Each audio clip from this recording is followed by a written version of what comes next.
guys, welcome once again to Retro Gaming Rocks.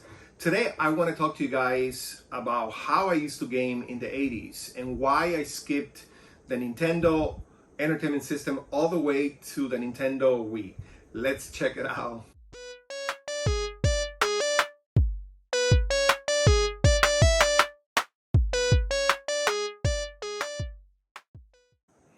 So the 1980s was the decade of computers and also, game console revolution. During that period, consoles like the Atari 2600, ColecoVision, Intellivision were sort of the dominant consoles, at least for the first half of the 80s.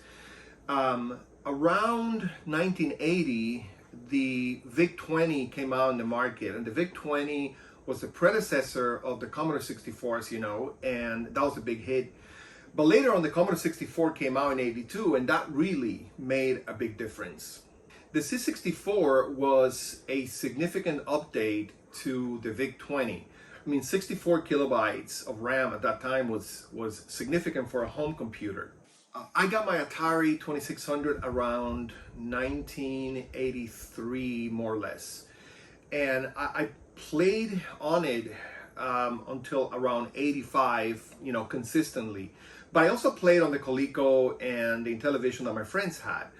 Around 1985, when I was in middle school, I started taking a computer course in middle school, and we had the Apple IIe computer.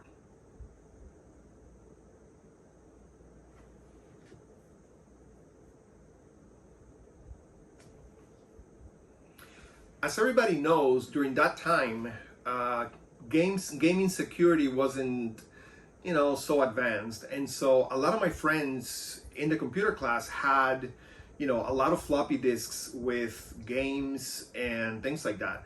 So we started playing video games in class, when we finished the assignments, whatever, we used to play video games in class. And that sort of changed my perspective on gaming. By the end of 85, I had already amassed a significant collection of video games on floppy disks.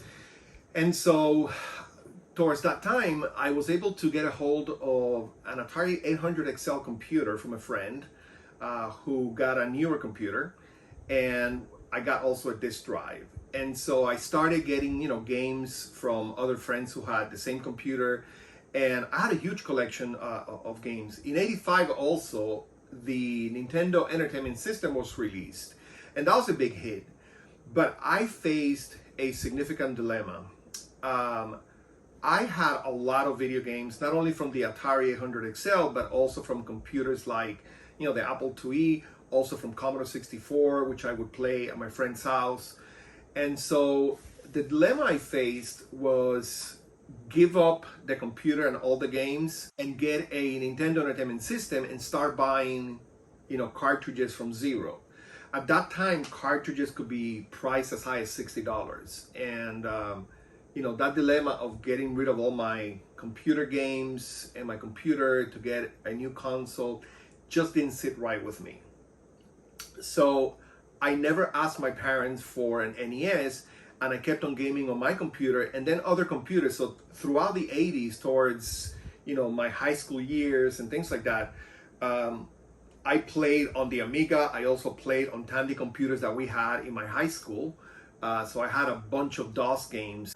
Again, getting rid of all my computer games and my computers to go into something that I wasn't sure I was gonna like, it didn't seem right to me.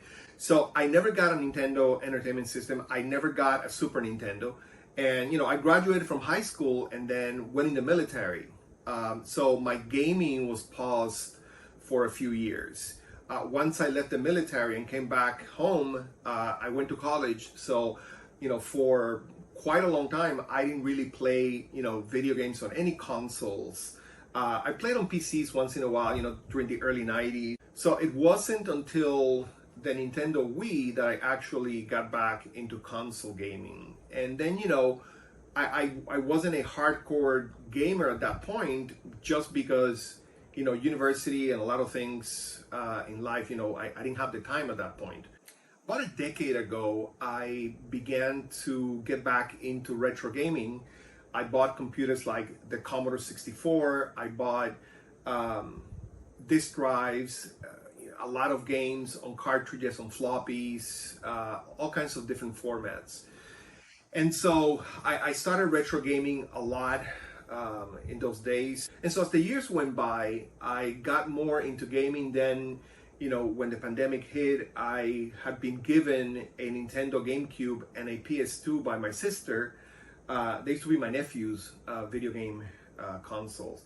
And so I started buying, games for them, and that's when, my gaming exploded again, and I got back fully into gaming.